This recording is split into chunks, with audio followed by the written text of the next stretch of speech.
introduction over to Dillon while I set our chat up for the evening and like say hello to everybody on chat. So Dillon, can you please introduce yourself? Over to Dillon. Yes, absolutely. Hi, everyone. My name is Dillon Yruegas. My pronouns are he, him, his, or él si hablas español.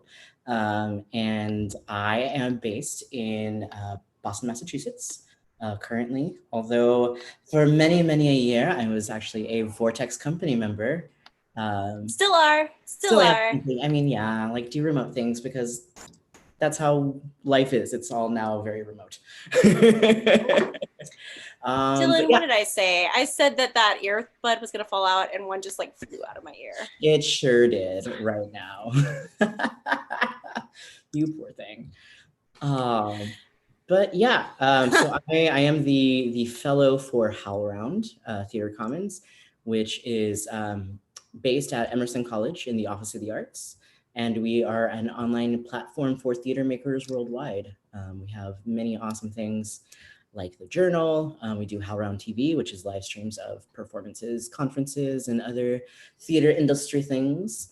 We also steward the National Playwright Residency Program, which partners a playwright and a theater with, and provides the playwright a 3-year salary to just produce a play, which is amazing. And that's stewarded also by the Mellon Foundation. Yeah, we do lots of wonderful things, and it's great, and I love it. But I'm the fellow, so basically what I do is like I'm everyone kind of like a step up from an intern. I mostly work with communications, so social media, emailing folks, all that fun stuff. But then I also like help out with the Journal, and when traveling was a thing, I did live stream. I traveled for live streaming. Yeah, a year ago I was in Miami. I know. I was in Miami for TCG, which you were in Miami for a different thing, right? It was, yeah, the Latinx Theater Conference or Commons regional conference, whatever. Right. Specific term for that, but yes. That the Latinx thing, yes. Yes. Mm-hmm. Yeah. Although, yeah, TCG, I didn't do that last year, but I did it this year. I also was on a panel, so that was fun. Yeah, that's so cool.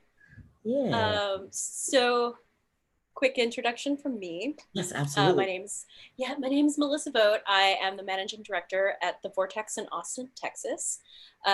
We are a company that does a lot of new plays, new works, devised works, world premieres, opera, plays, puppetry, a mixed bag of things. And we've been doing virtual programming since basically the beginning of the lockdown. Also a mixed bag of pre-recorded things from our Vogt and live instances like tonight. So if you're watching on YouTube, if you're watching on Facebook, feel free to comment, to chat, and we'll respond. I am monitoring the chat, so if something comes up and you want to make a comment that you want us to talk about or ask a question, we can do that. So yay, technology.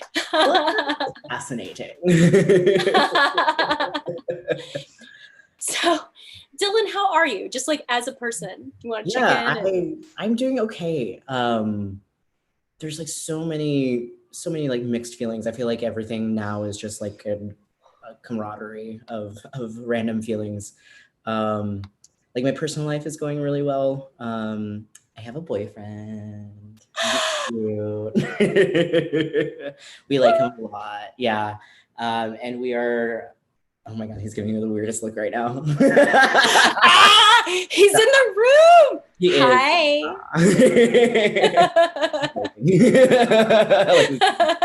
But yeah. Oh my gosh, no, poke his head in. Come here. I mean, no pressure, but like, let's see your face. Yeah. Hi. Hello. Hello. This is Eddie. Oh my gosh. Hi, Eddie. It's nice to meet you. Yeah. Oh. So cute. Yes. Yeah, and yeah, so that's like a big thing that has happened since we last talked. Um, Yeah. yeah, because we were just in the talking phase. So I remember on a Tia chocolate, you were like, No, Tia, should I yeah. ask somebody out?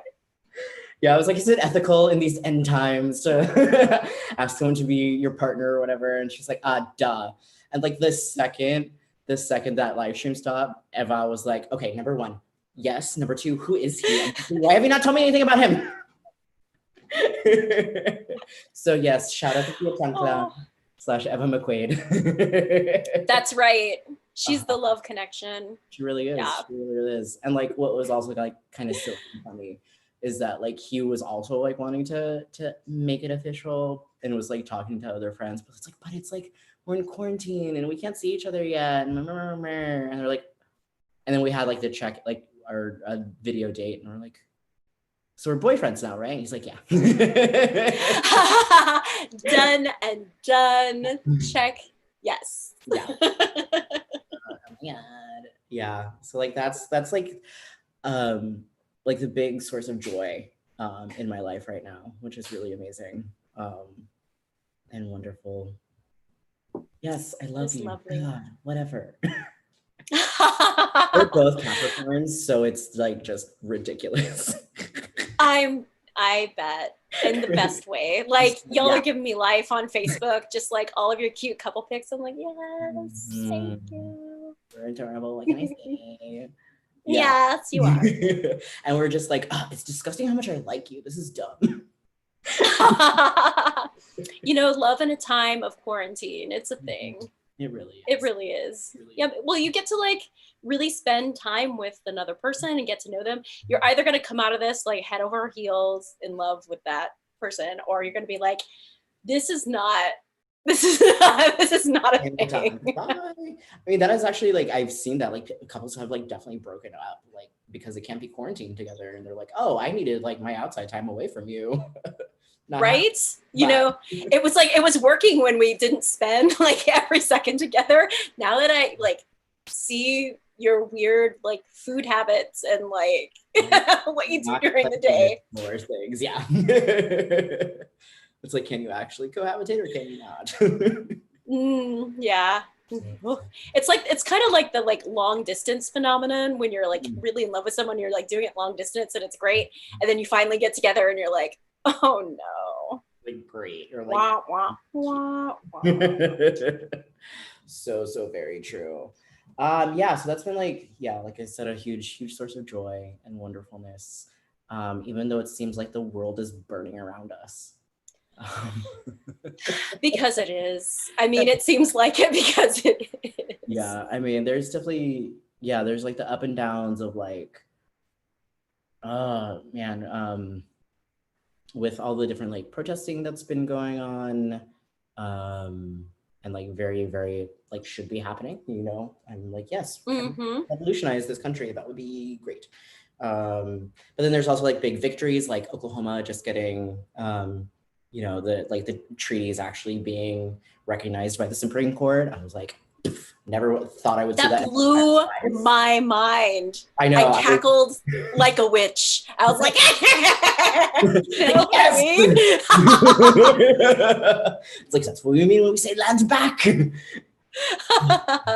it. So good. Yeah, I was like so ecstatic for that. But then there's also like, and like the pipelines being stopped, and like the major ones that are happening. But like also there's the Kinder Morgan pipeline. We should like stop that one too.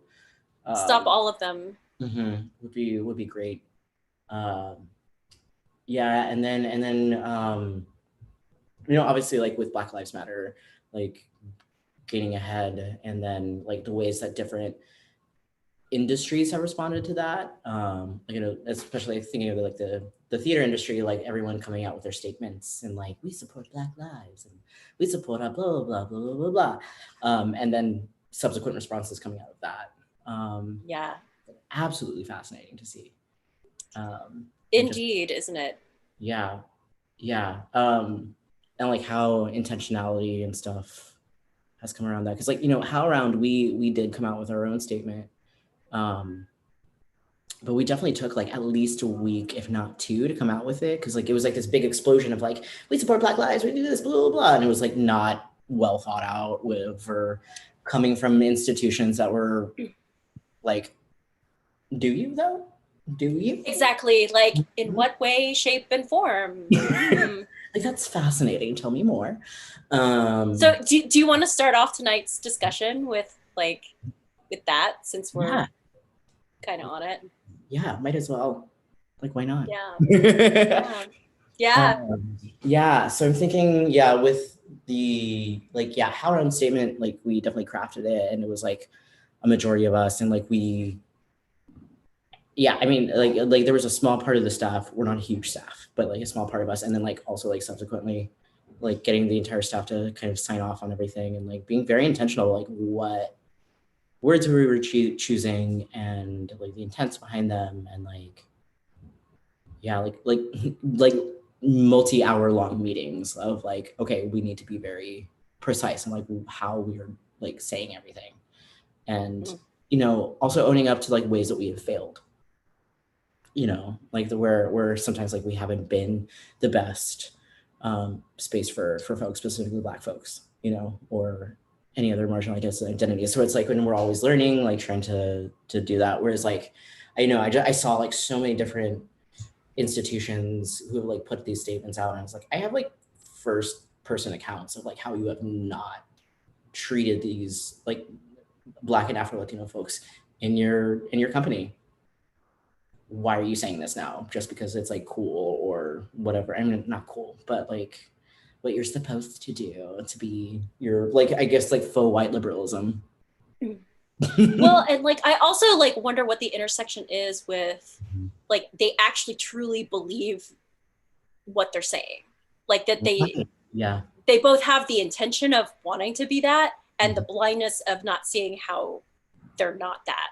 And I'm not excluding myself or my theater company from that, like when I say that, Yeah. because obviously the Vortex, the leadership is majority white ladies. So I've got my own like white privilege blinders on that I'm trying to like break Yeah. away myself. But let me ask you, like, something you were saying kind of brought up for me. What do you feel, or like, how do you feel that HowlRound being embedded in a university institution uh, actually affects the way that y'all are like dealing with hierarchy and like white supremacist culture, and like how you make that space for folks? Because I'm not really sure with HowlRound, like what the intersection and how much the university has control over your functioning, like the way that you work. Right. Yeah. No, that's a fantastic question. And it is kind of like a little bit involved. So yeah, so it's Emerson College specifically, which is, traditionally like a primarily white institution. Although the president currently is a Black man. And they have like a lot of like higher ups on staff who are people of color of all various identities and stuff. So but that has also like the institution itself has gotten a lot of critique from their students as well, being like, this was like I'm thinking specifically of like one recent instance of like a young Black student in the musical theater department who left because like the head of the department was just a complete ass, and like not like, he did like a lot of like numerous like sexist and like misogynistic and racist things toward her. So it's like that there's like that like overarching thing, and like Boston also like being very different when it comes to racism, at least like from my experience in Texas. It's very different here. So it's like all of these like kind of hold it and cradle it. And then like the way that it like kind of trickles down is very different. But then also, so where HowlRound is in the Office of the Arts, and that technically isn't, it's almost like a completely autonomous office. So it's split into two. That's Arts Emerson, which is the producing body, and HowlRound, which is kind of like the think space. And so yeah, like the only time that we interact with students is if they are employees. That's the only thing. Like we all are also like completely separate from the college. There's the state transportation building, which is like right next to the college, and that's where our offices are. We rent out the space there, so we're not like in like any of the university whatsoever. So yeah, it's a very weird thing. Like we can definitely like we have like all the benefits and like the salaries and stuff of the college, but we don't necessarily have to answer too much, I guess, to hierarchical structures or anything like that. Um, and then the way that the Office of the Arts works is like, so we have co-leaders. We have two leaders. We call them the Davids. It's David Dower and David House. And like, if you look at like the way that within the college, like they technically are like not on an equal field.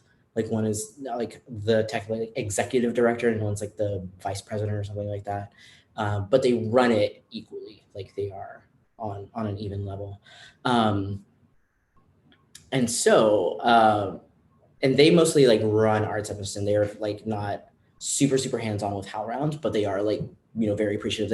I think like the most that they really do is like sometimes they contribute articles, and then like help be our advocate for the rest of the college.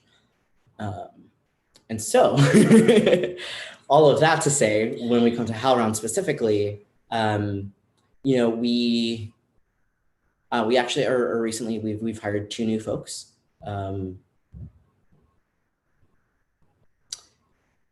We've actually hired three, but I can talk about two.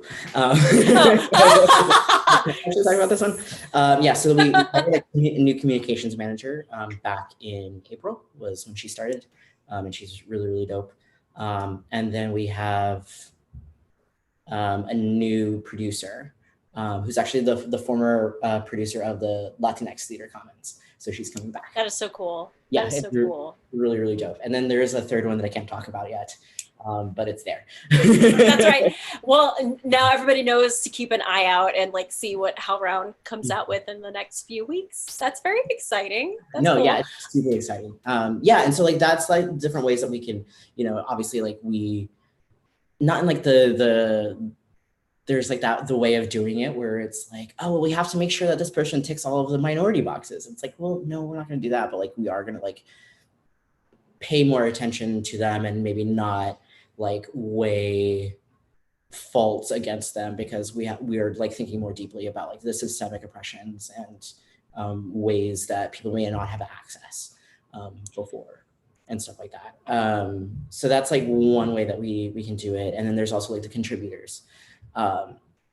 Absolutely anybody can contribute anything that they want. Like there is kind of like an editorial process that it has to go through to make sure that it's values aligned, and not like, not necessarily like it can kind of go with the voice of HowlRound, even though there's not really like the voice.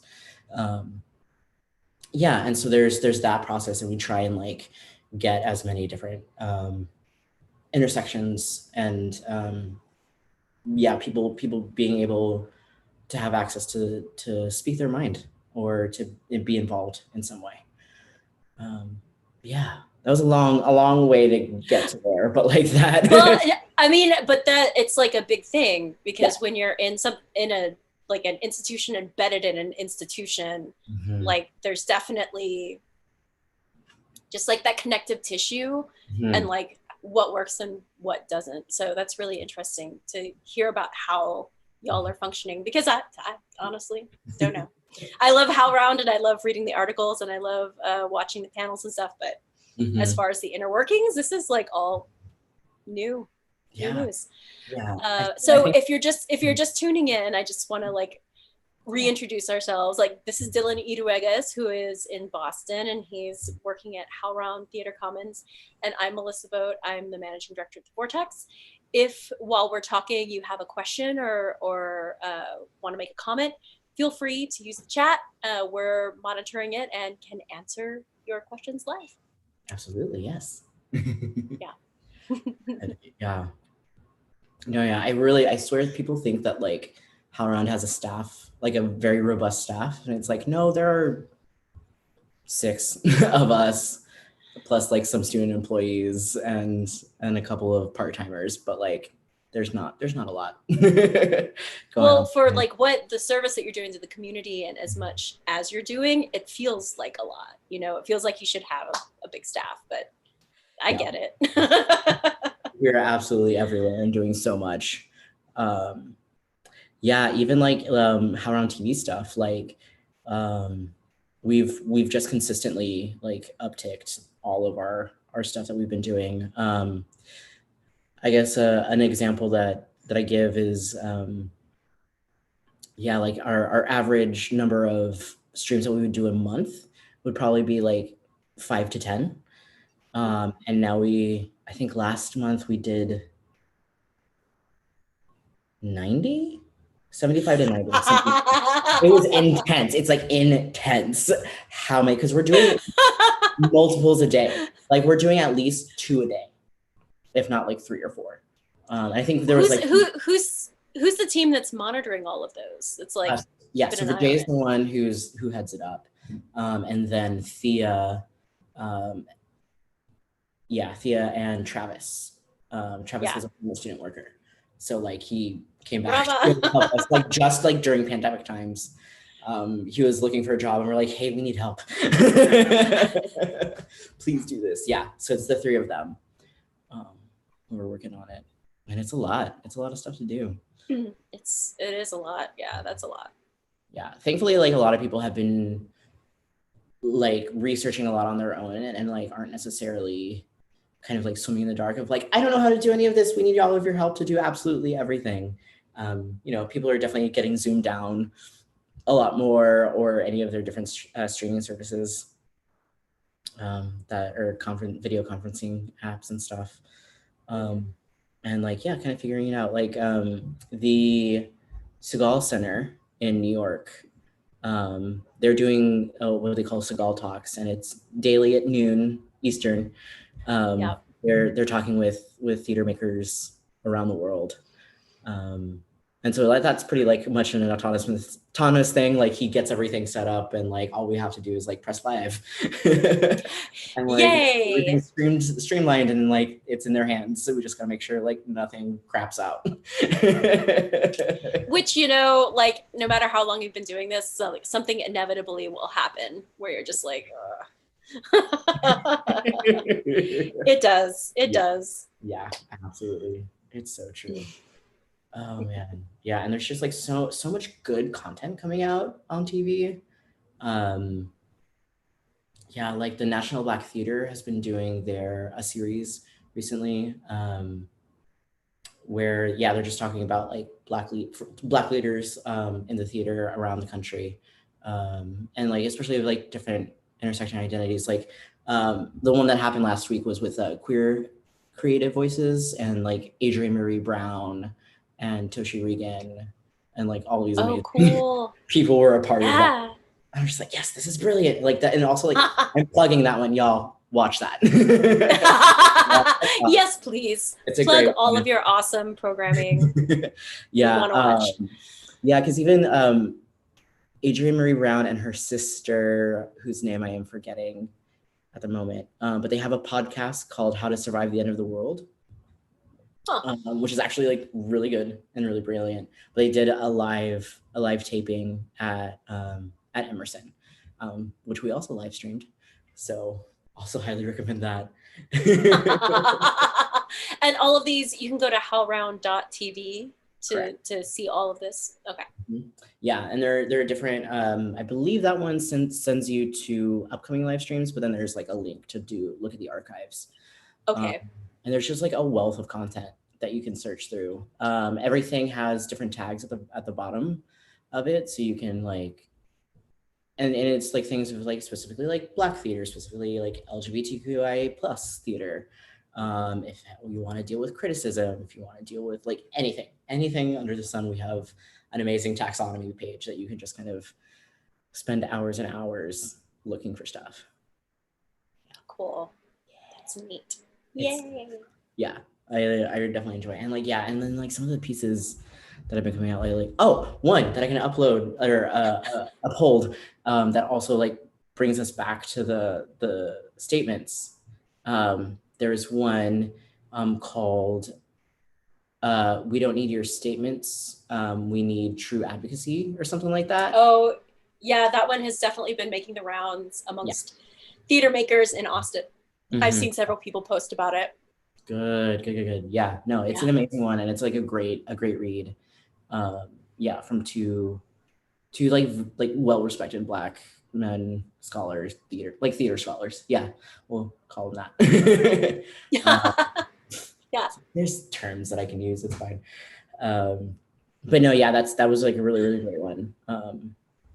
That I think has definitely caused a stir, like not necessarily of like, oh, like I agree with this and stuff like that, but like people like pushing back of like, is this not good enough for you? Like why, like we're trying the best we can, blah blah blah. And it's like definitely like causing them to, question their own positionality and their own privileges that they hold within their institutions. Wow. Which is fascinating to see, because like I do social media, and so I see when people share, and like I can just kind of like troll and it's like, oh yeah, what are you sharing? What are you talking about? And like people like having discourses and stuff. It's fascinating. Absolutely. Yeah, it's such a good one. And then out of that, I know they signed it. I don't know if they were like helped bring it about, but the We See You White American Theater. Yes. Yeah. Yeah. Like brilliant when it like first came out, and now that they've come out with their like list of demands, like the 32-page PDF that came out. Yeah. In fact, like since we're talking about it, let me pull that up. Yeah, absolutely. So for those that might not know what we're talking about, you can go to weseeyouwat.com, and there's a bunch of Black BIPOC leadership in the theater community that basically made a statement about, your status quo is no longer good, which it hasn't been good for a long time, but hello, clue into that if you haven't.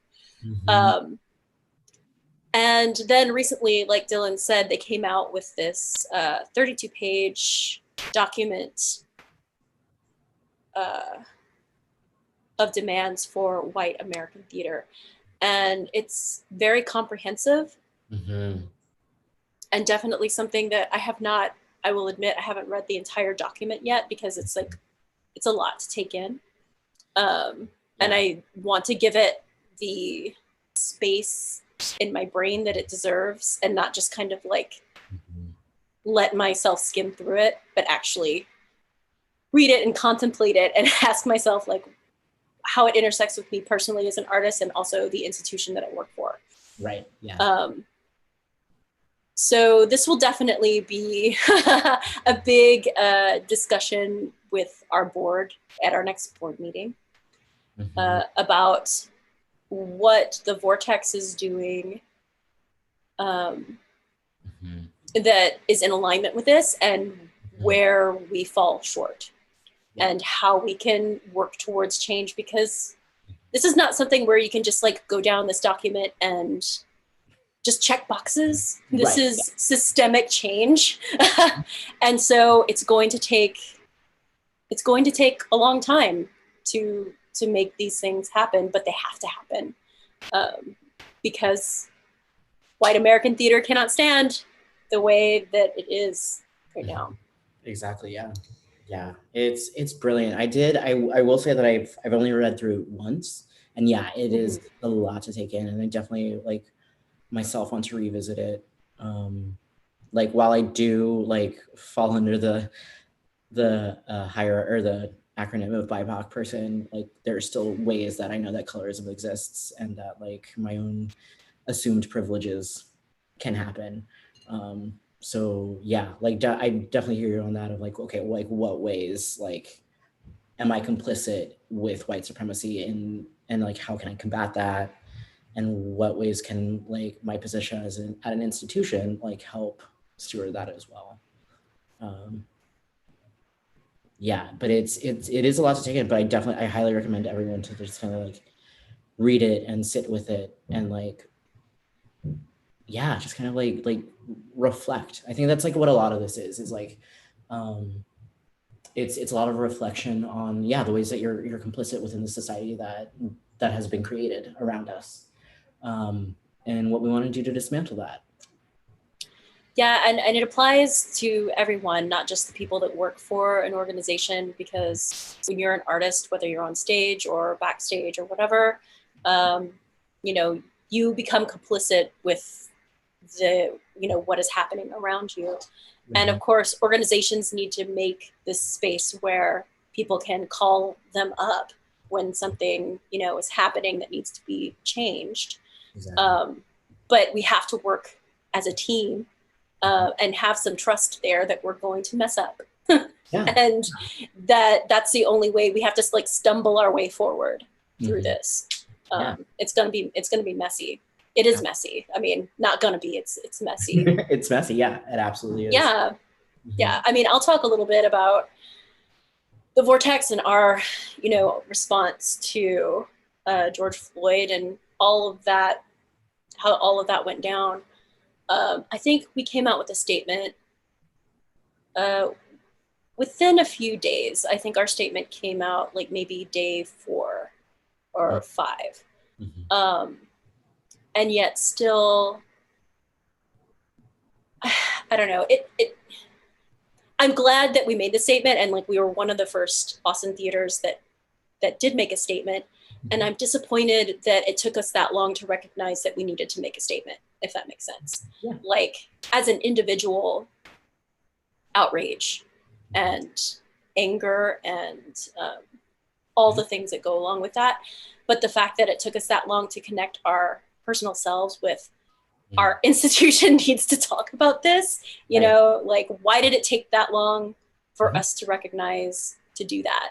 And that's just like another symptom of this is a big blind spot that we need to like actually focus on and poke at in order to make things better. Yeah. And the fact that we took so long, and I say that we took so long to like make the statement, it had an impact for us. I was going to stream an artist show who then was like, you took too long to make a statement, and so I don't feel comfortable supporting you with like letting you show my work. And that is completely valid, yeah. But it is what it is. I'm not gonna like dwell on it. I'm just going to like think about it, examine it, and like figure out ways to work forward better. Yeah, of course. And like I'm going to say this not to negate their feelings, because they, as you said, they are very valid. But like one thing that also has struck with me a little bit is, I don't, and I wish I could remember who came up with this idea, but it's called moving at the speed of whiteness. And so a lot of these things that happened were very reactionary, and if people took too long to come out with something, and it goes back to me of like, you have to be intentional about what you're saying. You can't just like come out and say whatever you want, or whatever is like the reactionary thing to do. To me, it's more, you have to sit with it, and that may take a little while, and it won't be at the, like what they mean by at the speed of whiteness is like what like white supremacy has made like time be, everything has to be reactionary, and like that's what it is. And like, so maybe that's not the best mode or model. And like, and I totally understand it. Like, so there are some people who like that's what they wanted. They wanted something very soon and reactionary. Totally cool. But I think what I would love to see is that kind of like furthering away from that, and be like, if you need to take time, if people need to do that, like that's good. Yeah. Yeah, I feel like there's a middle ground in this somewhere where, you absolutely should say, I support you, and this was wrong, and this affects us, and this affects us, our audience and our patrons, and, we stand with you. But then if that's where it ends, if you're not then going, I need to get together with my administration and with my board and like come up with some sort of deeper, more meaningful, these are the steps that we're going to take. And this is where we are in this spectrum of like anti-racist institutions. Like it's okay to admit like, wow, like we're late to the game. We haven't really thought about it yet, but we're going to say that we are late to the game and we're going to start doing better. Yeah, absolutely. But yeah, if you're just making a statement because if you don't, you're just going to look bad, then yeah, it's like, what are you doing? What good is that really? Exactly. Yeah, absolutely. And like, I will also uplift like the Vortex. Like, you are the only like white-led institution that has a Black Lives Matter sign. Like in Austin, like the Vortex is like, and like, yes, like maybe it is not, this can get into like a whole bunch of things. It's like, yes, like there are failings that have happened like on the Vortex grounds. There have absolutely been these things. Like it has not been the safest space for Black people, and recognize that. But also like the fact that you have chosen to have your positionality so widely displayed is like leaps and bounds over other institutions, especially in Austin. Yeah, you know, as I think about these things, it's tying action to words. You know, it's great to have the words, but if all of your words are just intentions and they're not actions, well, that doesn't actually serve anybody. It just makes you feel better, you know. So we are putting action to our words, but it's not easy, and I feel like it's going to be a life's work, really. I mean, how you can never say you're done until like society has changed. And if you look at the place that we're in right now, that's it's gonna be a long haul, like you said earlier. And I'm not sure if this was like before we actually hit live, but you're like, it's like the world is on fire around us. And I'm like, yeah, it's because it is, the world is on fire. Quite literally, it is. It's fine. I mean, oh my God, can you believe that like Australia was literally on fire this year? That happened. And also there was this big measles outbreak in Austin that was earlier this year. God. What? So many things have happened, and like just completely overshadowed by a pandemic. Absolutely, yeah. Pandemic, and in the end, then like what is like, I guess, heartening to see like the goodness out of like all the bad is like how people have come together and like have been able to in their protests and in the movements. And like, yeah, just because like media has stopped like showing it so blatantly doesn't mean that it has stopped in the major cities and anywhere. And like how people are also like taking the utmost precautions, you know, because they're definitely like trying to spin it, and like media is trying to spin it in a way that like all the coronavirus upswings are because of the protests, when like they're in fact not. There are a lot of, I don't know, reopening too soon. Yeah, you know, like you go from, you know, restaurants at 25% to 50% to bars are open like within 3 weeks, like in Texas. Well, yeah, you get what you get from that. Yeah, exactly. It's like no wonder there are so many coronavirus updates, or right. Yeah, all that stuff, which I like. I am from afar, like just trying not to be so worried about everybody, because it's getting closer and closer to home. With everyone, and like, you know, people that we know personally whose like family members have passed away, or like, yeah, stuff like that. And I'm so sorry.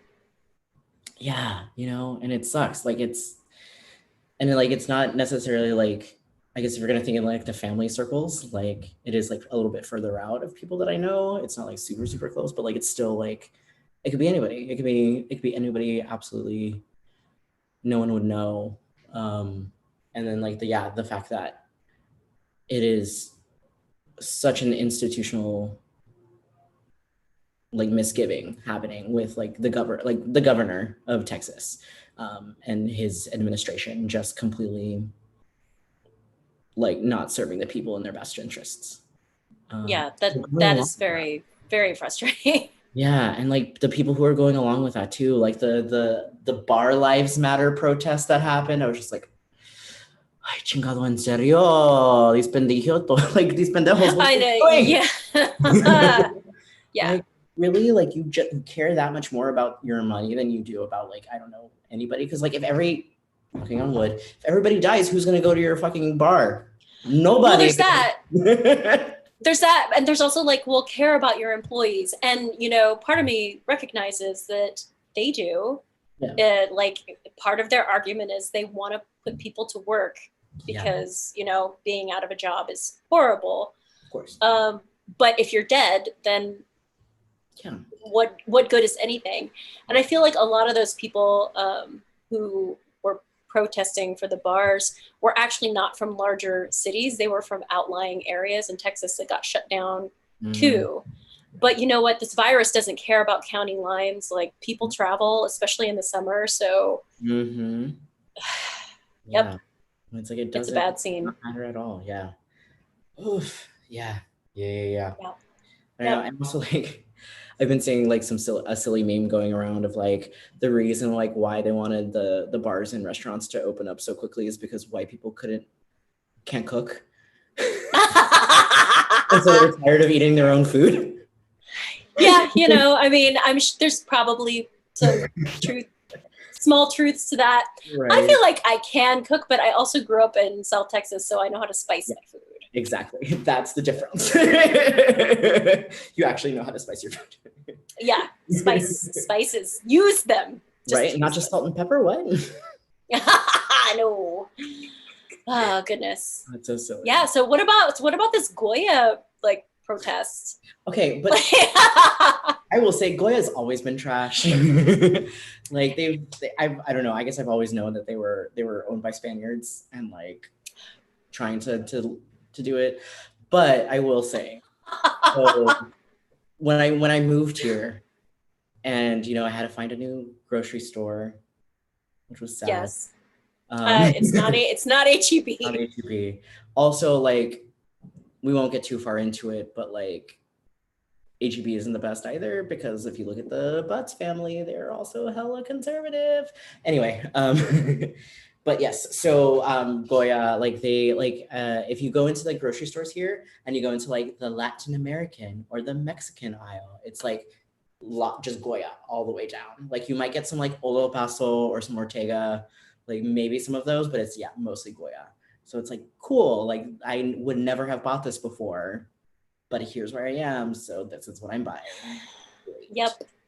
Yeah. Yep. So yeah, it's like and then one of those like unfortunate realities of like, yeah, I already knew that they were kind of trash, but here we are. I'll buy it anyway. So now it's like, what adobo am I gonna use? What's the free dough I'm gonna use? Oh I well, mean, well, have you make seen your like all own. yeah, have you seen there's like been a bunch of like dope recipe sharings going around of No, like I haven't, but I'm yeah, gonna yeah, I'm yeah, gonna yeah. have to look. I think the most Although I think I got like a good adobo mix that wasn't Goya's in, of course, the fancy spice aisle, but yeah, the fancy size. Yeah, the I think the most fancy. famous one was AOC. Like she tweeted about it and she's like, where am I gonna get the adobo spice? And like somebody like immediately was like, hey, this is my mom's recipe. Here you go. Yay! Perfect. Yeah. Yes. That resource share. Yes. Get it from the tias and the grannies. The Willas. Exactly. Yep. Yeah. I know. It's just like so wild. And like and I guess it's like one of those things too where like people like it's kind of like comes in waves of like when people remember, oh right, these places are trash. Like Nestle is horrible. You should not like have any of their products because they steal water. They're horrible, like, water rapists. They Yeah. are. Yeah, absolutely. And it's like, oh right, but I guess I can't. That's why like abuelita is not a real thing because it's Nestle. Right. Hot chocolate from Yep. elsewhere, or like just get cocoa powder and cinnamon. Done. Yep. Done and Done. done. Oh gosh. Yeah, so it's like, yeah, interesting like how these things are like, yeah, keep coming back. And I'm like, oh right, like we do have to like boycott these certain things or like just at least be very, very aware of where your stuff comes from. Driscoll's is the other one, the fruit people. Like they do a bunch of berries. and Oh, stuff. really? I don't know that I'm familiar with Driscoll's. Yeah. Shows you how much fruit apparently I'm eating. So Slightly cooking is fine. Yeah, but they're like they treat their workers horribly. Like, maybe a cents for working an hour. Um, yeah, so don't buy Driscoll's berries if you can help it. Like, and that's also the other thing, right? Is when it comes to like all these like boycotts of food and stuff. It's like, well, do you have anything else available to you? exactly. Like, do you Yep. have any If of these? if you're in like some kind of food desert and that's it, that's the best choice you have, well then Yeah, and that's you also just you like, do what you can do. yeah, and that's like that their system working, right? It's like that's exactly Yeah. what they wanted to happen, and so it's happening, and that's what exists, and it's sad, but it is what it is. Yep. Why is capitalism trash? Isn't it though? It's horrible. It's like ruining It's everything. it's making everything bad. Like so hard. It's like ruining the environment. Yep. They're literally, capitalism is the like match holder that's like walking around to all of the dumpsters and lighting them on fire. You Ooh, know. next one, next one, next one. Next one. All the dumpsters. Oh, it's so true. They're all on fire. Oh man, yeah, yeah, dude. Like literally, like so many different things. I'm like trying to like go back into the memory of like we've last talked in March. What all has happened since then? Yes. So many things. Oh my gosh. Well, I can talk a little bit about what happened to the vortex too. Yes, please. So back in March, we had this conversation like literally the first week that we had to shut down. And we were hoping that it was going to be, 30 or 35 days of people taking it really seriously and just kind of stamping out the fire that was this pandemic so that then we could actually have a plan to reopen. And, we knew that no matter what, it was going to be devastating to our finances. But you know what? We're in this boat with everybody else. Like it Yep. just it just is what it is. Yep. And we applied for the PPP and we applied for the disaster loan and we got the PPP and we were able to bring back more employees and pay them for a while. Dope. So then Governor Abbott reopens the restaurants and then the bars, like super rapid fire. And we looked at that and we were like, it's too soon, like we're not ready. And for anybody watching that's not familiar, the Vortex has the Butterfly Bar, which is part of our organization, but it is a bar and we're, generally open 7 nights a week, serving theater and alcohol to everybody. Dude. So I believe that he said bars could open on like March 28th. So on June 10th, we felt like we were in a place. We'd done all of this prep work. We shut the interior of the Butterfly Bar. Nobody could go in there except if they needed to go to the bathroom. It was all outdoor service and all the tables were super spread apart from each other. And we've got this great butterfly sanctuary garden. So it was lovely. It was great. And we did cocktail service where the server walked up and took your drink order. Anyway, it was very like low to no contact. It was wonderful. And we did that for 2 weeks and we're just getting in the groove. And the writing was on the wall. We were like watching these cases like go. So yeah, then we shut down again. But concurrently, kind of with that, Governor Abbott, to kind of save his life here because he had a bunch of angry bar owners like storming the castle, allowed drinks to go. Like this is unheard of. Drink delivery or drinks to go or like drink pickup, like alcoholic liquor if you have like a mixed food and beverage license. Like what bizarro world are we living in that this is actually happening? That's crazy. Yeah. So I gotta give mad props to Lindsay Rock, our head mixologist. Like she was like, we're gonna do this and it's gonna be amazing. And she made this incredible, like streamlined, delicious drink menu. And I helped her get it online and get everything like ready to go. And then this past Friday we started doing it, and it's been great. Like, yay! It's still like a drop in the bucket of like what our actual income needs to be, but it's enough to like, give some of our employees a little bit of work and help us kind of like eke by. Yeah. And we've got this chrysalis crate that is basically like a big donation. If you buy the crate that has this like the swag in it and the like really delicious cocktail and the butterfly bar sanctuary plant and all that kind of stuff, the value over like what it took to make that thing is a donation towards the Vortex. So yeah, that's really cool. Yeah. Awesome. Yeah. All right, go Vortex. I know. I wish we could. I wish we could ship things, because we have so many distant friends that are like, I want a butterfly bar cocktail. I'm like, well, that juice in that mason jar is just not. It's not gonna make it to you. I'm sorry. Sorry, honey. Here's the I just need to hit Lindsay up for the recipe. Be like, how do I make this, please? That's right. Like maybe we could give us a little donation and we'll send you a recipe card. Ooh, that would be great. Card. Yeah, I would totally 100% be down for that. Yay! All right, great ideas happening live. This is how my brain works. Do it.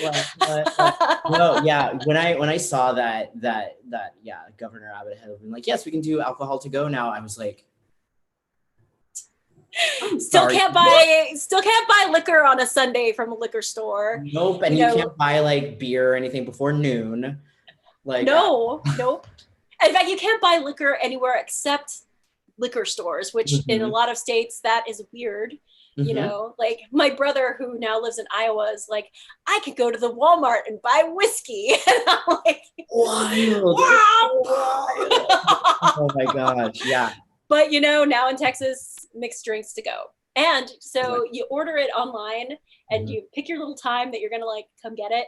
And one of our employees will come and take it out to you in your car and put it in your trunk. So you're not tempted at all, because that would be bad. Right. Yes. We do not want that. Yeah. Safety. No. That's so wild and amazing. I understand why they didn't do that here in Massachusetts, but why didn't they do it in Massachusetts?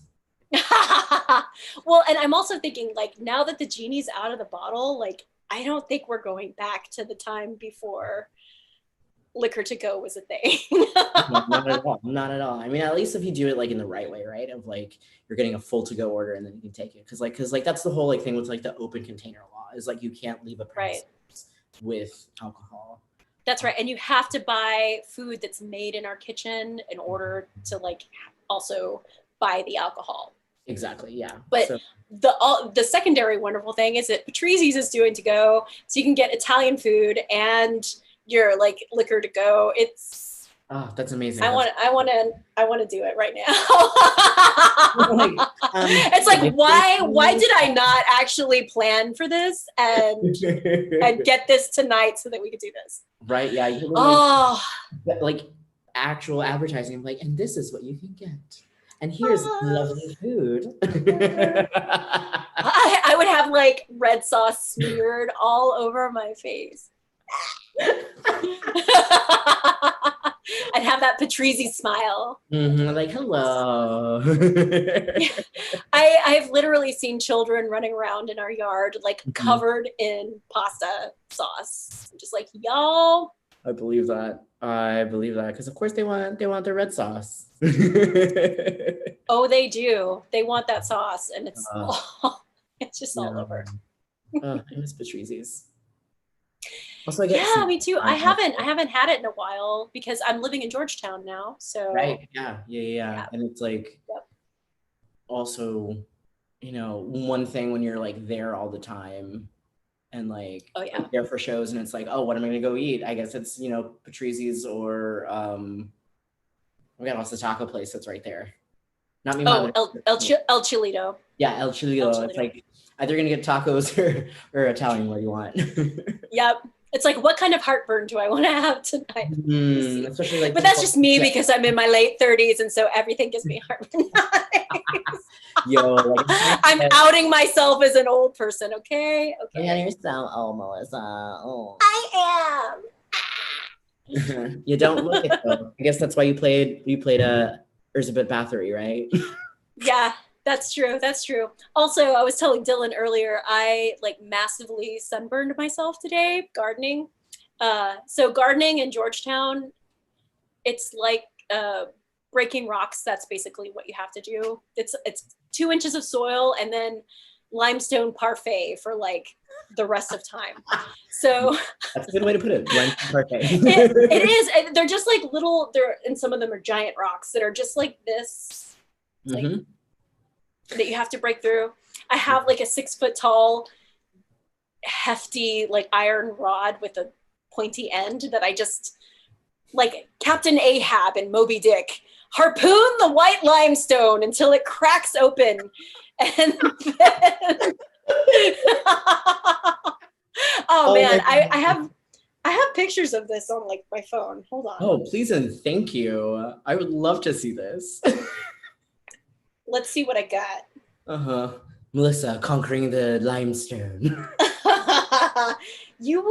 This will blow your mind. It sounds like I'm exaggerating, but I'm not. Nope, not at all. My phone's being super slow because, it knows it's on camera, so. No, I don't like one. I'm a little shy of being on the camera, so. Yes. Let's see.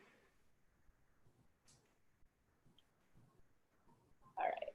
Focus, focus, focus. You do it. I believe in you, phone. I believe in you. All right. So here is the hole that I was digging today and the giant limestone pile next to it. That's wild. Wow, that's really out of focus, but like, luckily I know what limestone looks like, so. Yep. So you see, like in the hole, there's like a big pile of limestone that I just broke up, but that giant pile next to it is all things that I broke and dug out. Wow. Yeah. Wild. And so what's the venture, the gardening venture that you're going to do with it then? Well, here's me with the giant like metal spike. So the pokening. So I did my venture already. I moved up to Georgetown a month and a half or so ago. And I had all of these plants and vines and stuff I was growing on my patio because I need green space. Well, like this trumpet vine that I'd had in a big pot had been in that pot for like 3.5 years now. And it really needed to get in the ground. So I was like, well, I got to dig a hole for it, but I know I'm going to end up, if there were a door-to-door jackhammer salesman in that neighborhood, I would be like #1 customer of this jackhammer thing because maybe that was what was required. Right? Maybe that's your new business venture. You can be a jackhammer door-to-door salesperson. Oh my God. I could just literally rent a jackhammer and just go from house to house and be like, you gardening? Like, you want me to like break your shit up for you? I got this.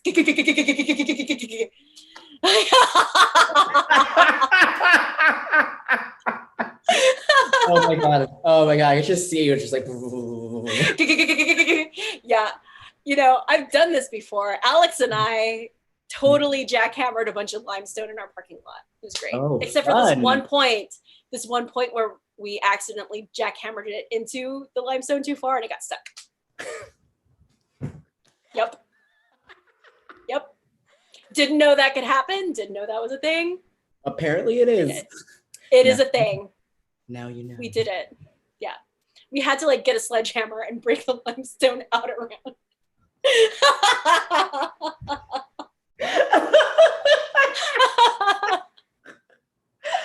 Oh my God. I would have loved to witness that. That would have been These are the things that you have to do when you run a venue, okay? Sometimes you got to rent a jackhammer and just do it yourself. Yeah, that's legit. That's super legit. Yep. Oh, yeah. Oh my God. Welcome to Theater Ownership 101. That thing that you don't want to do, you guess who's doing it? You! Oh, Melissa. So I mean, if you want to like, as much as you want to talk about it, like, how is the Vortex doing? Because there are like so many places in Austin, you know, and around the country that are just like shuttering, and it's like we can't pay people, we can't do anything. Like, goodbye. How are y'all doing? Well, um, it's not great. Yeah. Uh, I think I called it dire in a Facebook post that I made, and it is. Mhm. But if you're looking at a spectrum of dire, like, Yeah. then I think there are probably other venues in town that are in a harder place than us. Mhm. Um, and I do have to say that one of the bright sides of the pandemic has been that people that own venues and that are theater makers are talking to each other like we never have been before. Mhm. Um, there are weekly like Zoom meetings that the venue owners have. Mhm. And then there's like a greater Austin theater Zoom that we do on the same day. And so that part's been great because we can check in and commiserate. And there's been a lot of anti-racist in theater talk as well. And a new subgroup of anti-racists in theater has popped out of that, which is wonderful. Oh, dope. But whew, it's not great. We're one of the lucky ones because of the way the land is set up that our theater is on. Mhm. We're not going to get evicted. You know, I say this and I knock on wood, like Mhm. very hardcore, but a Yes. lot, all the knocking on wood. A lot of the venues have such high overhead and it's mostly rent. Yeah. And this is not just theater, this is the museums as well.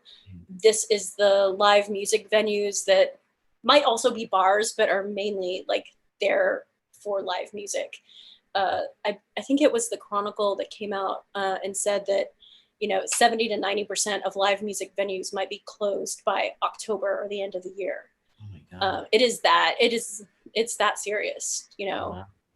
Wow. There, because even like, so say even if the bars and everything can open up, we can't perform inside in our space, Mhm. not not with the conditions being what they are. Like, so we are trying to plan for fabulous things that happen outside or in alternative space, or you Mhm. don't even get out of your car. We have like Mhm. a really cool project that's coming up in October that I don't want to talk too much about because we're like still in the planning stages, but Mhm. it's going to be so cool.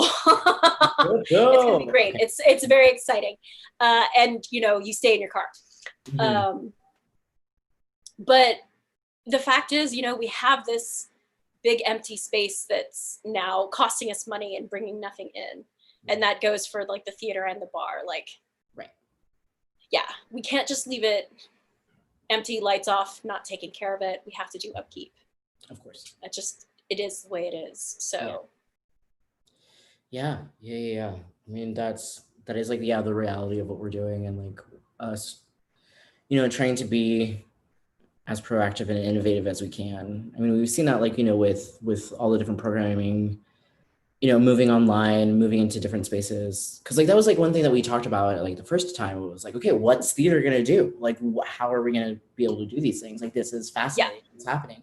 And we're actually like seeing those things in practice, and like seeing like, yeah, and like drive-throughs and like theaters, all that stuff like starting to happen, which is yeah, fascinating. I'm like, yeah, duh, of yeah. course, do a drive-through. Why not? Well, and I also got to say that I've seen a lot of articles come out like poo pooing virtual theater and saying it's not really theater. Mhm. And part of me agrees with that. Like, it's Yeah. not theater as we know it. It's a new genre Mhm. of performance. Yeah. So I appreciate it for what it is. I'm really excited to see like the innovations, like Mhm. Live Lab by Mhm. Culture Hub, that Yeah. really make live interaction in a virtual space happen in Mhm. a way that creates a theatrical experience. Mhm. And people are like really experimenting on how to bring in that audience factor where people are still like in the moment with the performers and able to like comment and have that community feeling.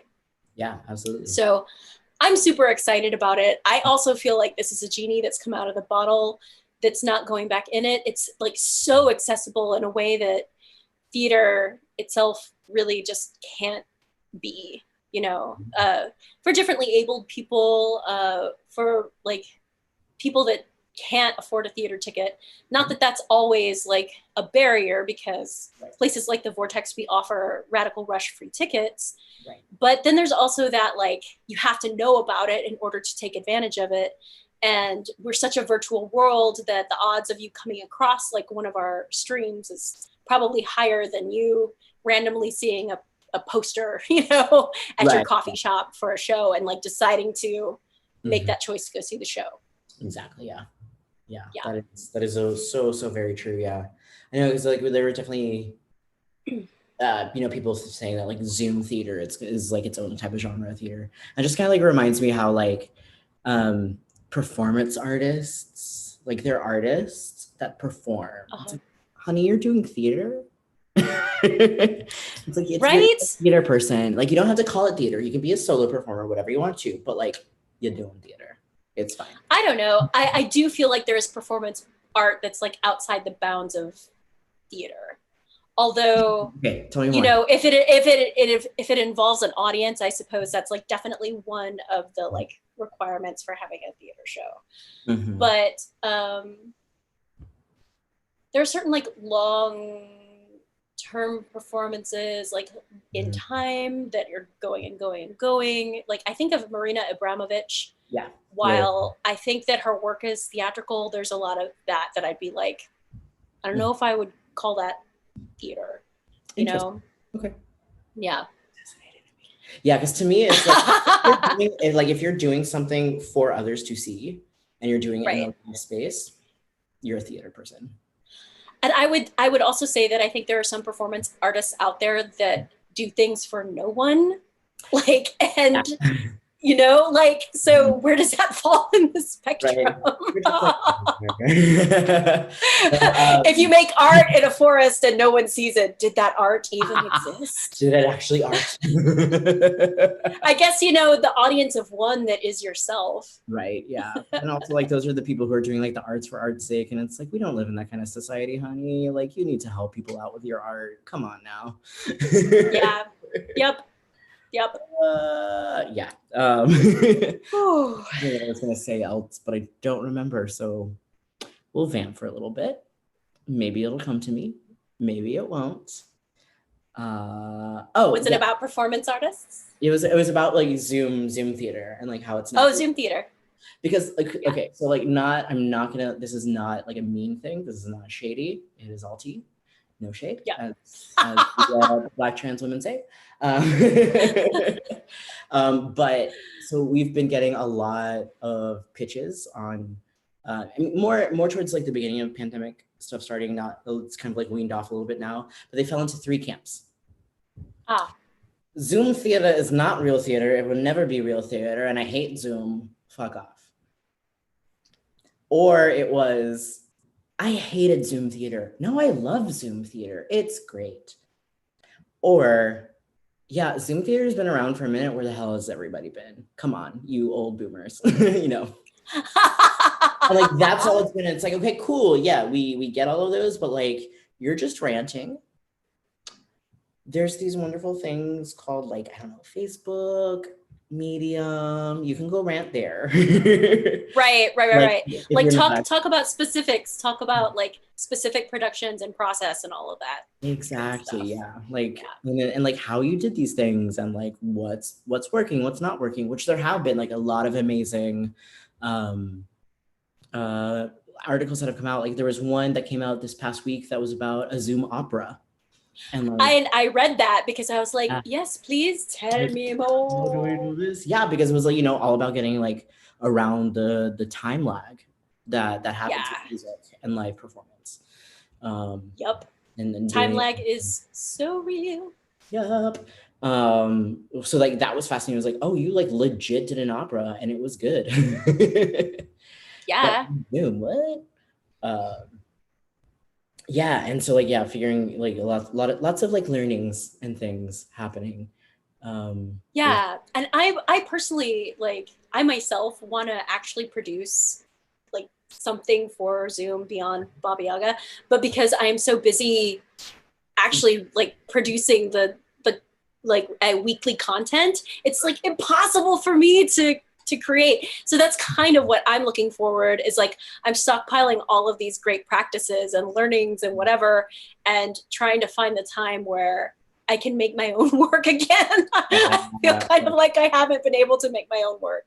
oh Only yeah. on a very small, like individual Baba Yaga-y scale sort of thing. Which has also been like amazing and lovely, and I love Baba Yaga. Yes, Baba Yaga's little hut is right behind me. I love that. It's so good. You did such a great job.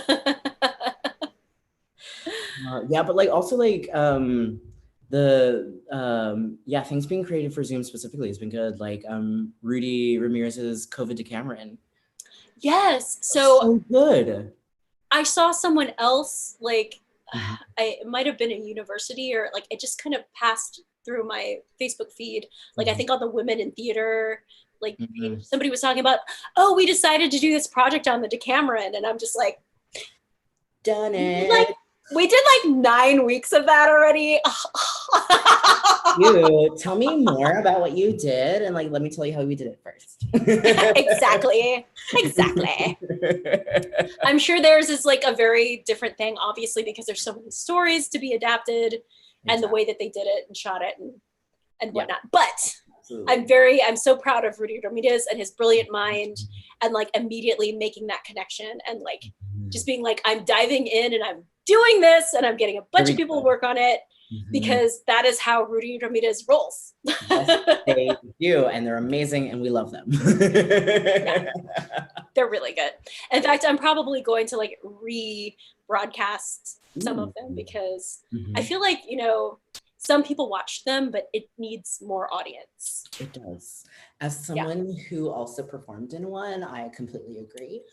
Yes, thanks. But Oh, I also, loved yours so much. That was one of my favorite ones. thank It you. was so Oh, and I cute. loved working with Jax. Jax is amazing. Yeah. We actually have played the same role Really? before. Yeah, here by Taylor Mack. Oh, here. Yeah. I Yeah, saw you in that. yeah, you did. I did. We both have played Max. I don't remember if Jax originated it, but was like one of the first Hmm. for sure. Yeah, Hmm. and amazing. Is And so Jax is based out of New York? New York. Yeah. Yep. That's the great thing too about like doing virtual theater is Mhm. that you don't have to be in the same town, the same room, the same city, the same country. It's You so can do things cool. Actually, everywhere. speaking of, so whenever Teatro Vivo did their new Latinx Play Festival, I directed Yeah. one of their shows, and like the playwright was in Chicago, and I think one of the actors was as well, and then two of the other actors were in Austin, and then the dramaturg was in Brazil. Like That's so cool. it was so great. Yeah, and I think that's like also like Yeah. another amazing thing that's happening is like it can reach so many different people and like so many people who've like wanted to collaborate together, but like any types of access have been an impediment on that. It's like, oh, right, all we need is internet. Thankfully for like a lot of us, like we are very privileged to have a lot of internet access. So it's like, yes, let's do it. Exactly. Theater. I mean, some better than others. That's always an issue too. Yes. You're Yeah. like, oh, you're doing this reading, and the one person that has like bad internet, you're like, no. Like I know, I don't want to be mad. I don't want to be mad, but also, But also, you're so glitchy. like, damn it, that's right. Internet is not a completely accessible thing. Oh, that's another thing. Sorry, tangential. It's cool. But like talking about access, talking about internet, and also like how it's not may not necessarily be as green as we think it is. That's true. Yeah, so Vijay, who's the cultural strategist at HowlRound, also runs HowlRound TV. He's a huge like climate change and climate crisis person. Like that's his main focus of activism. And he and this group called Spiderweb Show in Canada, they're essentially like a sister organization to HowlRound. They do the exact same thing that we do, but in Canada. How did I not know about this? I'm gonna have to look them up. Spiderweb Show, yes, they're dope and amazing. Absolutely wonderful, lovely people. But so what like the original plan was is that they were going to hold a satellite virtual conference where in like all the provinces of Canada, plus a few in Australia and I think like one city in New Zealand, they were going to hold a conference. And like, so all you would have to do is like go to the city that's closest to you. And then everybody would like zoom in or whatever the video software that they were using. And then they would conference that way. And like try. Oh, that's cool. Yeah, and then like try and see like the footprint of everyone traveling to one major place versus to smaller cities, and like what internet usage, because yeah, the internet actually has like a huge carbon footprint and electricity. So it's like they were trying to see like it was one of the artistic foundations or whatever of Canada, like they were helping subsidize like this research and being like, okay, is like internet actually a thing that's good for the environment or is it not? Like what's the thing? And so like they didn't get to like fully realize it. It did still have to be completely online, but they're still took like that initiative and like we're measuring carbon footprint of each person who was involved with it. Which is so That's fast. so cool. Yeah. Did Vijay write anything on this for HowlRound? Or not yet. I believe he's going to, or if he doesn't, then like the Spiderweb Show folks are going to as well. Because it's a lot of I'm really interested in reading about that, where the Vortex is working towards becoming a green new theater, or like talking about green new theater as a whole, as like how we all have to change, just like we all have to change our white supremacist like infrastructure. We also have to be thinking about the environment, because you know the environment is also it affects climate change affects people of the global majority like far more than us whitey folks. So it's all it's another facet of equity that we need to be looking at. Absolutely. But like how do you get out from under that, the internet, you know, the whole carbon footprint thing? Like is it addressing like how we make power? I mean, because that's the thing is because internet as we know it, like there are these like huge like warehouses that have the servers, and those servers have to be powered 24/7, and they have to be cooled, like they have to stay really cold. Exactly. So like that's like the one biggest thing that affects the environment is like how these services are like just maintained. And then because you, especially with like the different like even cell towers like run off of these major servers and stuff like that. And so just like an enormous amount of energy goes to just maintaining that, and that's not upping it after like millions of people are using it as well. It's so fascinating. Yeah, I wonder, like, as technology gets better and better and things get smaller and smaller and more efficient, like, is there going to be some kind of like turnaround where, say, the carbon footprint's been like this, that it'll start to go down like that as the technology changes? I just don't know. Or there's like different ways that you can do it to like help offset the carbon footprint of what it is doing. In different ways. I don't know. Like maybe it all could be solar powered. You know? Wouldn't that be lovely? And wind power too. Like, exactly. That would be every coastal city is full of wind. Wind coming off the ocean. And like the planes. Like like what more do you need?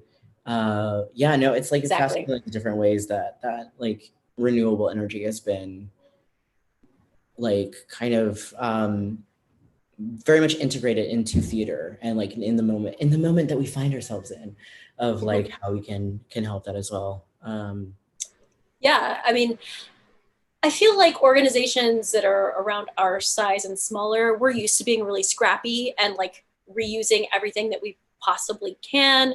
Like if you really look at, uh, I guess our footprint and like what we're using theatrically, it's very, very small, you know.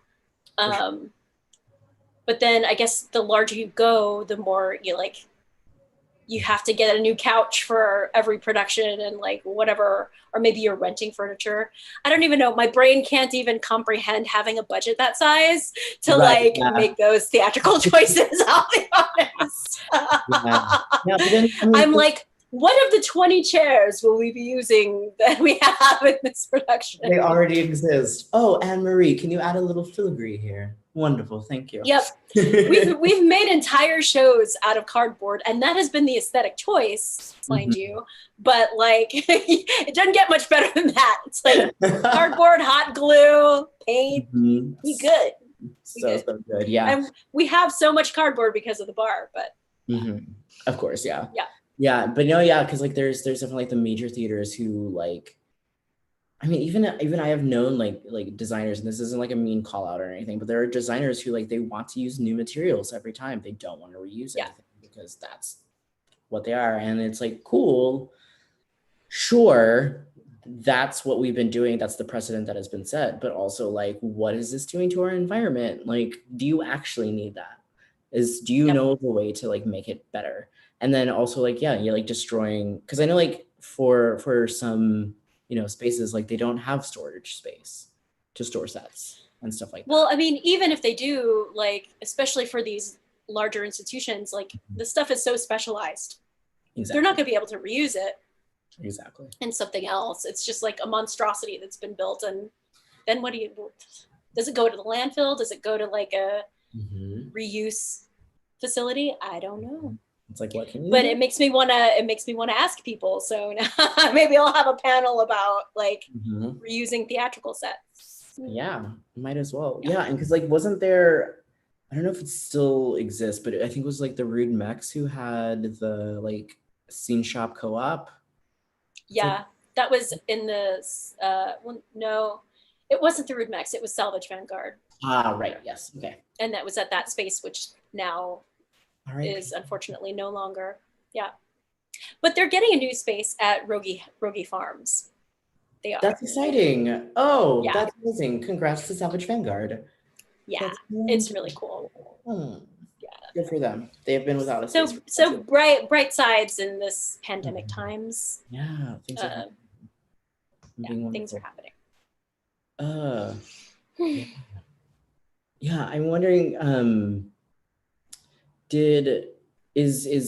mean, if you know off the top of your head, like Austin Playhouse, I know they were supposed to be building a new theater. Is that like still happening on pause? Okay. Still happening. You know, I think they're waiting on some permitting things. And I mean, unfortunately, I can't imagine the like difficulties between like taking loans right now and also needing to keep your like debt load low so that you can move forward. I don't know. I'm sure it's got to be very complicated. So of course, yeah. But yes, like the land is their land. That land is their land. I feel like I should start singing just like a really random patriotic song about that land is their land, but I'm not gonna go there because okay. Thank you. Oh, so silly. Also, okay, so this is not also to bring it back to a downer, but kind of like going back to like venues closing and stuff like that. Like one of the big things that pops into my head about that is like you're feeling the ramifications of gentrification and like a city moving too big too quickly, which we all know that has. Because like even like to this day, I think there's still, okay, I won't say to this day. I think the last study that came out was like in November of last year, and it was still like averaging 80 to 100 people a day moving to Austin. Well, I just saw an article come out that like we are poised to become America's 11th largest city or something like that. Like that's big. That's huge. When I moved to this area, that's not really it's not what I moved here for. Right. You Yeah. know, Yeah. I moved here for like the culture and the community, and it does feel like that culture is being sublimated by greed. So Right. to Yeah. put it Because that like way. that Yeah. is like the whole thing that the displacement of everybody and like the people who have been able to move in.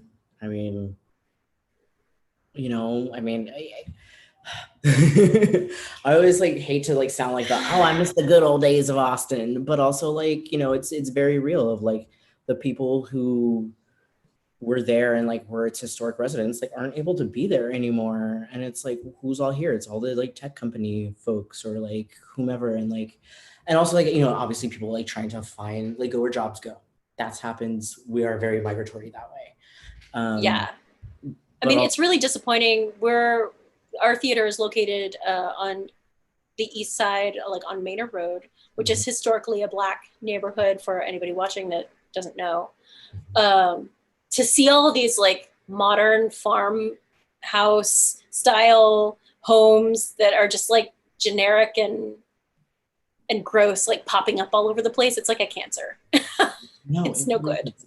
Yeah, there's like that joke going around that there's like the specific type of font that's like the gentrifying font on housing numbers.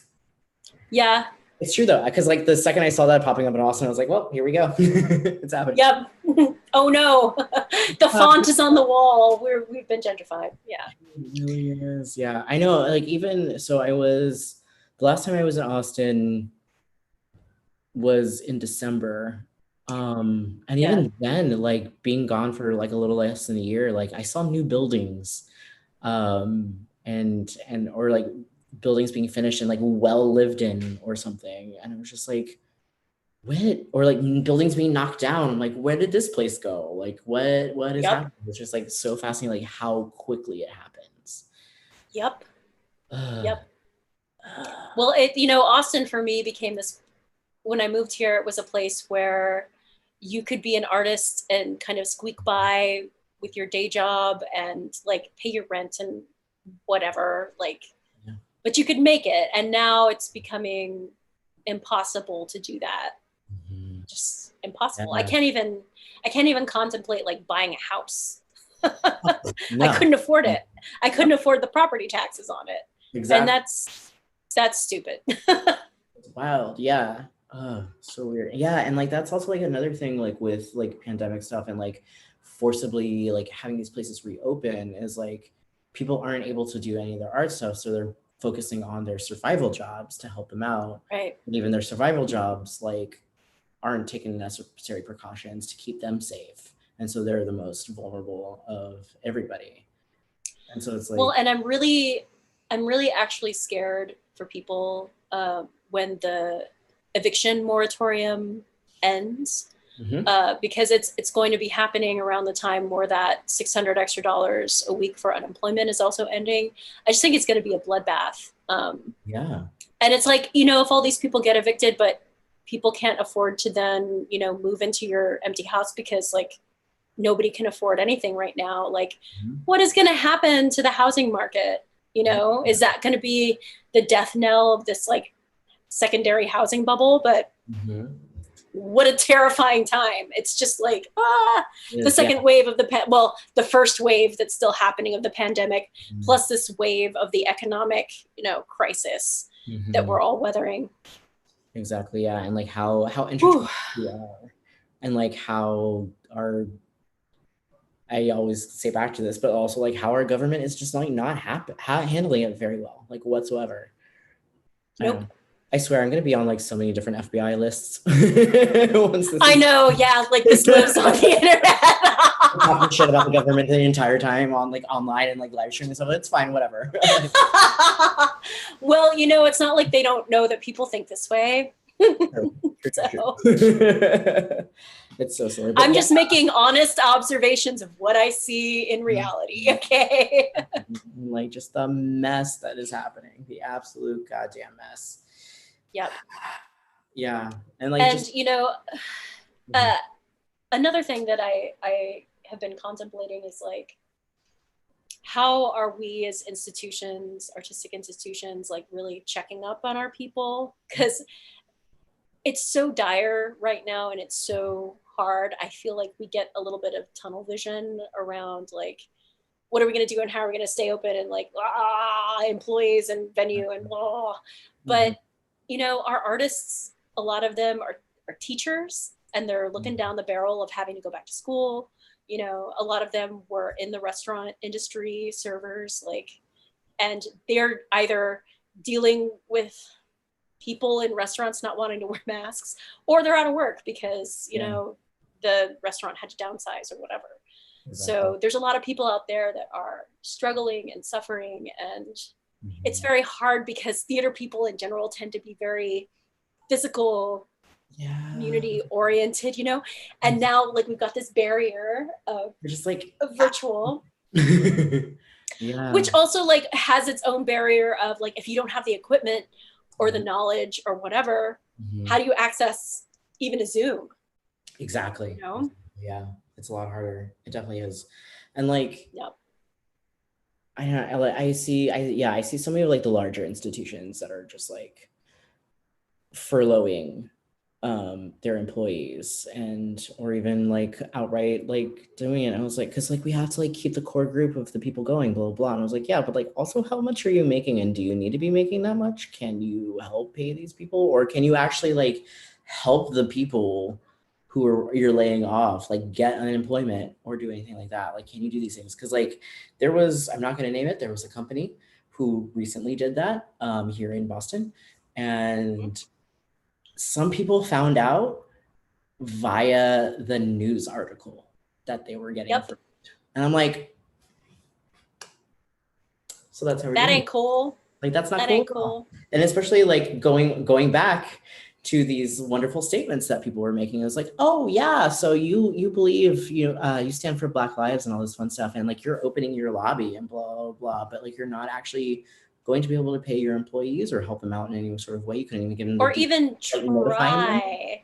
Yeah. Yeah, yeah. I'm not here to like name names or dump dirt all over anybody either, but when I see a larger institution that got like a PPP loan and then didn't Mm-hmm. hire any of its employees back because they're like, well, we have to like conserve and make sure that we're here on the other side. I'm like, Mm-hmm. those people are you. Like, you don't function without your staff and your artists and whatever. Like, your institution is not a monolith. It's made up of all of these parts, and those people are the parts. So it frustrates me so bad. I mean, I get Mm-hmm. it, but like if you're a larger institution like that anyway, you have this like network of donors Mm-hmm. that so many other smaller groups don't have. Like, that's when you just lean on them really heavily and say, help us get to the other side of this, Yeah. not like do it on the backs of your staff and artists. Which is like just so disheartening, because then it's like, like then when we can come back to spaces and to theaters and stuff, it's like, who are you going to have to work for you? Because like those Right. people aren't going to want to come back. You just screw them out of like income and a livelihood. So That's like, right. where are you going to get these people from? And I guess like, there's always going to be somebody that's willing to work or needs the job or whatever. It yeah, just feels very stinky. And yeah, you absolutely. know, I do think that we've done our best to try. I mean, when we got that PPP loan, that's what we used it on, was our employees. Yeah. And it does feel like whiplash to be like, okay, for like 8 weeks, you're going to be able to come back and get your salary, but then like after that, sorry again, Yeah. but at least that was, prolonging, and people could be planning and looking and, figuring things out. Mhm. Yeah, I don't absolutely. know. It's so hard. Yeah, absolutely. And like it doesn't necessarily seem like it's going to get better anytime soon, unfortunately, because like, yeah, I do remember that was something that we had talked about. It was like, what's the long game? Like we can do like very immediate things happening right now, but we need to figure out like the long-term situation. And that's kind of like what we're hitting up against right now, of like, Oh okay, yeah. things are happening, things are having to re-shut down because we're not, you know, quarantining correctly or anything like that. So like, how can we actually do this? I don't know. I always have like the a mental image of the graph of countries in my head, and like how like It was all of them were like this, and then went down and went this, like down, and then the US is like here, and then it's like a little U, and like kept going. Yeah, I'm like, and like if we would have been able to have like access to testing and to all the proper like preventable measures and stuff like that, we would be fine. it goes beyond that. It's just like our leadership saying that this is a hoax and like don't wear a mask. And you know, the first time our president was shown wearing a mask was just like a couple of days ago. Like there's this disconnect. People need to see reflected in our leadership the actions that we should be taking. Exactly. I mean, I feel like I can make my decisions on my own, but maybe not everybody is the same, you know? Like, I mean, that's very true. Like, that's what we're seeing, because like everyone like calling it a hoax, like everyone calling it a hoax is like directly because of our leadership. Yeah, it blows my mind. It blows my mind. And so, I mean, yeah, and there was somebody recently like posted of like this dude who was like, it's a hoax, don't worry about it, blah, blah, blah. And like, I'm going here. And then like just recently got notification that he passed away because he got COVID. And like, that's horrible. But like, even that's not going to change people's minds unless it like happens to them or someone that they're close to, you know, because I don't know, science. There's just like this whole culture of like anti-science right now that I don't understand. Like you're going to listen to, you know, your old high school like bandmate or whatever saying that it's a hoax instead of listening to the like top scientists in the country saying this is serious and we need to take it seriously. Why would you do that? You know, that person didn't even pass chemistry. Like, you know? Right? And it's just like, you know, these like international bodies are saying this is how you do it. And this is how you take care of it. You know, we're good. We're whatever. Yeah, but that also like, I mean, also like ties into white supremacy in a certain way of like individual, like hyper individualism. Oh my gosh. Not taking care of anybody else in your community. And so, unless it becomes something very, very personal, no one's going to give a shit. And it's like, that's the sad thing about it. It's like that it's so ingrained into our society and into our psyches that like, that's what we feel like. And that's something to overcome. To see another person as another human being and that you're in community with you, that should not be radical. That should not be a radical stance whatsoever. But and you know, I feel like we were in a better place in this even like, I don't know, 10 years ago or so, or 11 or 12 years ago. And then it all just seemed to like go up in flames. That's like the theme of this evening's discussion is like, what are the things that are on fire right now? Oh my gosh, I'm just thinking that's silly song. We didn't start the fire. Yes. But like, it's kind of true though. Like we didn't start it, but like here it is. We got to figure out a way to put it out though. You know, like in lots of ways, we inherit the troubles that we have been given. And that doesn't mean that we can ignore them. We have to like then pick up the shovel and dump the dirt on top of it after breaking all the rocks. Full circle. Yeah. Full circle. I see what you did and I like it.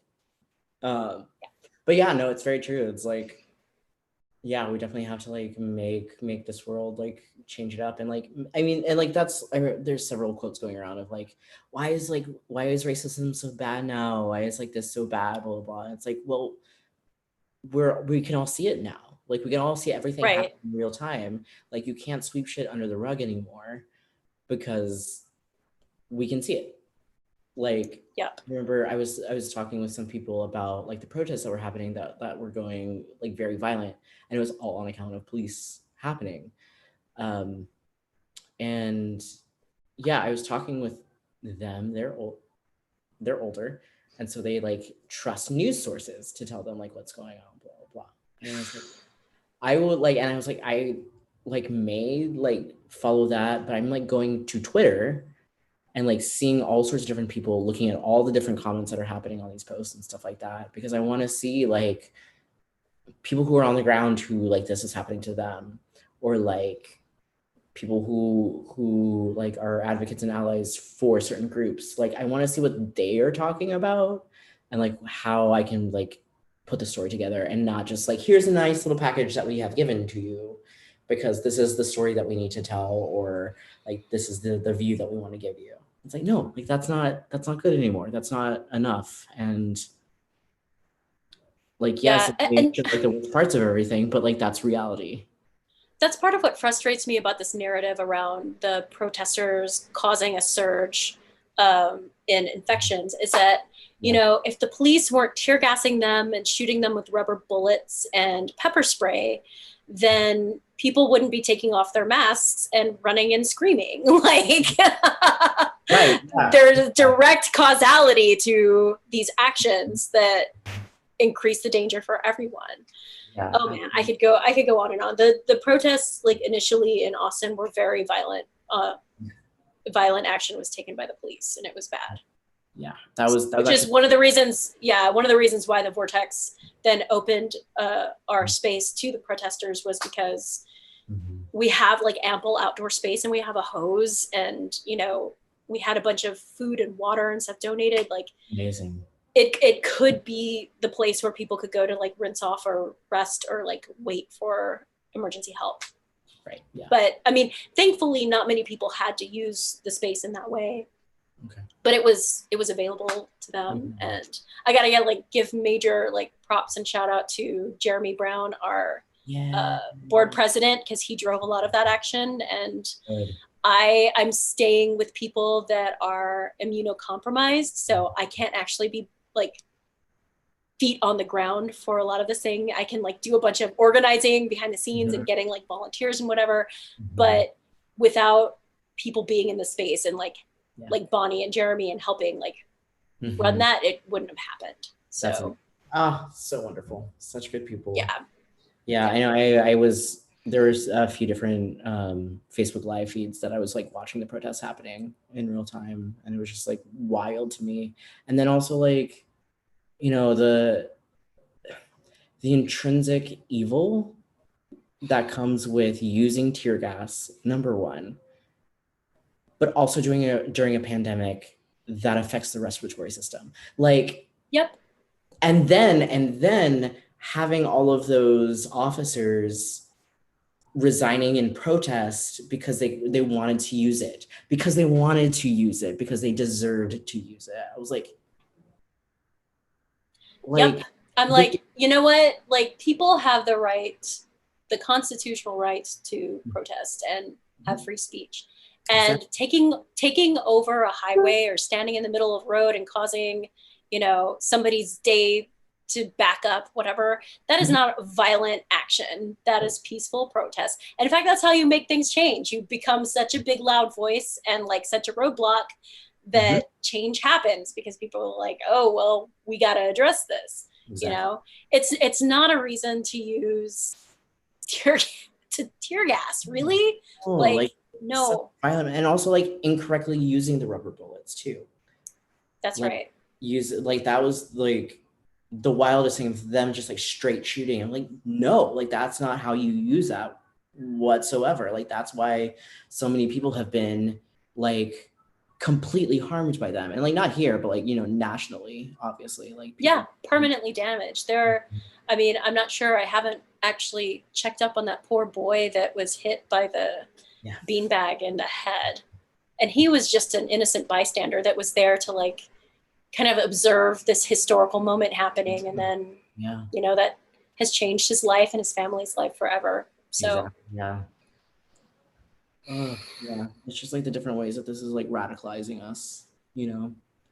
And it's just yeah, no, I think about like that one woman, I think it was in Austin, who like she lost her child from being in a protest. Yeah, I feel like she did not end up losing the child. oh, okay, but she was like in danger of it for sure. She was, yeah, she was hit by Mhm. a beanbag or a rubber bullet in the abdomen, you know. Yeah. And she's like, you Well, why? you know, on all of these delightful notes here, is there since it's 8:44 for me and 9:44 for you, Yes. Mhm. is there something that, you know, we want to like wrap up this conversation, Mhm. some takeaways or thoughts that you want to leave with people to Yeah. carry with them? Carry with you on the rest of your week, or as we That's begin right. our week. Yeah, I think we're seeing a lot of like big systemic changes and like a lot of different activist ways that we can engage within our community, and like the ways that like theater can be a steward for that. And I think if there's like one thing that I definitely want to uplift, it's like the We See You White American Theater and like their demands for change.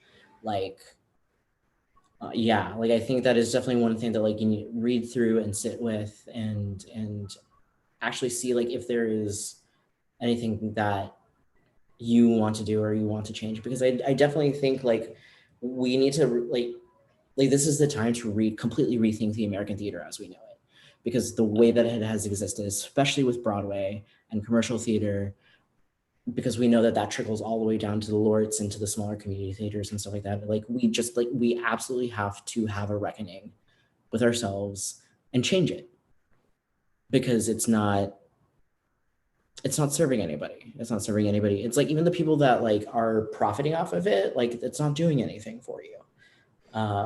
And so I think like this is, to me, this is like a really good reflection time, and a really good way to figure out how to help the most at need of us, and how we can radically change ourselves to help them. And I think that's like a really hopeful thing. I think it's like totally doable. Like we can absolutely 100% like be the most amazing people that we can. It's not going to be easy, and like you said, like, you know, we're definitely going to fail at it. And yeah, I think we're fail like up. yeah, exactly. Like, and I think because like that's like one of the things that always happens, or that I see like questions happening when we're talking about anti-racism, or we're talking about like any sort of like advocacy for marginalized groups, is that people are like, but like we're not doing it because we don't want to fail. And it's like, well, no, fuck it, you're gonna fail, just do it. And just like our friend Jeremy Torres, what he would always say is fail forward. Yes. And you got to do that. You just got to fail forward and go for it, and like be unapologetically like unafraid to do that. Yeah. I'm so glad you brought Jeremy's spirit into this space. That's really great. I know. I mean, if I were to leave any like final words, it would be that the theater will make it through this. Like this pandemic and these times are not going to stop the core of who we are and what we do, because it's a life's calling, and the world needs storytellers, no matter what that looks like. And this is a great time. This is a fallow time. This is the like time where you're turning over the soil and you're fertilizing new thoughts, and you're making new plans for like the future. So yeah, fail upward, stumble forward, resist the temptation to do all of your work behind closed doors, because what people perceive and see as what's happening matters. You know, it's not enough to just like be like, here, I present to you this perfect plan of equity and anti-racism, when nobody sees all the work that went into it. You know, the voices that should have been part of that conversation weren't there. Like, just consider these things as you're making your plans. As I know so many theaters out there are making plans, because I have faith that change does need to happen. And it does not have to trickle down from Broadway, because believe it or not, like the majority of theater that's happening in this country is not Broadway. What? we are the bedrock. We are the foundation. We can make a strong foundation and demand change elsewhere. So that's what I got to say. I love that. I love hearing you talk. I love talking with you. Thank you so much for joining me tonight and having this conversation that did kind of go like all over the place, but you know what? In such a good way. Right. And like, that's the times we're living in. We are all over the place, and we're thinking about everything and how it all intersects with everything, because that's right. Because it do. So true. So true. No, this is wonderful. Thank you. Yes. So on those lovely words, I'm going to end our stream for the evening. I hope everybody that's watching was able to like have some nice thoughts and maybe that this sparked something for you. And, if you want to reach out to the Vortex, there's a contact form on our website, vortexrep.org. You can ask questions there or just start a conversation. Happy to have it. Awesome. All righty. Here we go. Bye.